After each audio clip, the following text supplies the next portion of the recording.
Hair tinsel has kind of come up in the last couple years as an amazing kind of just fun additive to your hair. A temporary like little fun thing for like a party, or you can do it more long term, or like full on, like if you want like a whole holographic look, you can do like a full head of them for a long time.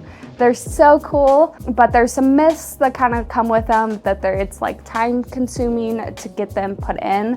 If you're just wanting to like a couple sparkles here and there, it can take like maybe 5 minutes, less. It's very simple, very easy.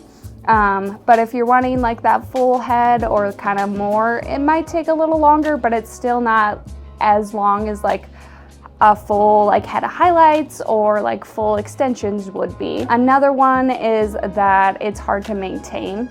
Just kind of the like misconception that like they're a lot like hair extensions and you have to use all this right product and all these things and all the tools to kind of maintain them and make them look amazing and keep them lasting.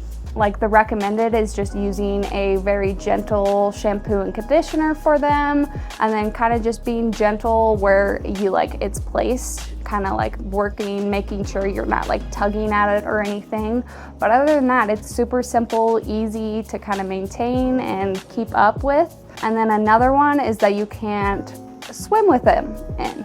So that is a lot of why people don't like them, because they think the chlorine will ruin them or just kind of make them look disgusting, lose their shine. And no, there's just some easy tricks to get them looking and lasting amazing, and you should do this with your hair anyways before you go into chlorine. Always rinse your hair before you're gonna go in and swim in chlorine or salt water or anything, and then make sure you thoroughly rinse out after you're done.